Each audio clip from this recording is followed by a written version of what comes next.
Hi, thanks for joining me. I'm Phil with Electrocom's Project Management. Today I wanted to start the conversation on Lean and utilizing Lean techniques to help improve productivity in the field.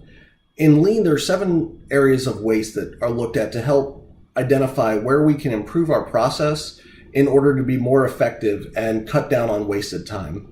So with the types of waste, we've got overproduction, inventory, defects, repairs, rejects, motion, overprocessing, waiting, and transport. And I've highlighted this list into 2 different categories. In yellow, I've got common issues that we can see on a lot of job sites where time is lost, but it's often small increments of time, so it may be less noticeable. And in blue, I've got items that are less common but have a higher impact on time that causes that has an effect on the job. So the last 2 in white are less common in the work that we do, though they may still be applicable. So coming down, I've got a few areas of waste identified and how they might apply to the work that we do. We've got inventory, time spent searching for tools on the truck. Another inventory example, time spent replacing tools that we can't find. We're spending additional time and resources in order to replace what we've already got, spending time to look for those items. And that time really does add up, and it cuts away from the production that we're doing in the field. We also have a few motion examples, running out of material while we're waiting, while we're working and having to head back to the yard. So with this example, we're shutting down the work that we're doing and running back to the yard, and we could be adding hours to a task that should not have taken hours. Another motion example, we've got not bringing all the tools required for a task and making multiple trips back and forth to the truck. This one I think is a little bit more common. The trips back and forth between the truck, they add up and they delay the work that's taking place. And the last example I've got up here is waiting. So if you've got a task that's dependent on another task to be complete, a lot of times you'll see everybody focused on the first task, task A, and nobody has initiated task B. So you've got 2 or 3 people who are waiting for task A to be complete so that they can start working on task B.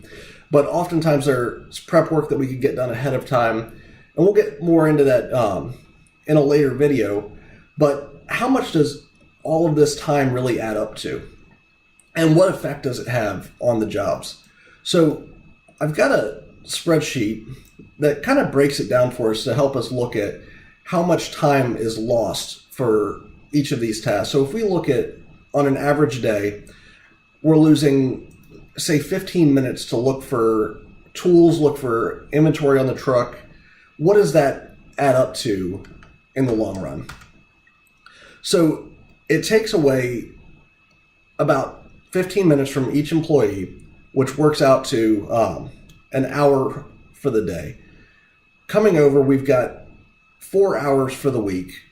We've got 17.2 hours for the month and 208 hours for the year. And that's if we're working a 10-hour day. If we're working an 8-hour day, it turns into 260 hours per year that's being lost. And to put that into perspective, if our daily production goal is 1,500 feet, that works out to 7,800 feet that we're missing out on a year if we're working 10-hour days, and it's over 12,000 feet if we're working 8-hour days. So let's take another example and say we've look at the motion, going back and forth to the truck because we didn't grab all the tools the first time. Now we're doubling the amount of time. So these small increments of time really add up, and we can look at it with other lenses. So if our daily production goal is, say, 350 feet per day, that's still over 3,000 feet that we're missing per year with a 10-hour day, and 24,000 feet with an 8-hour day.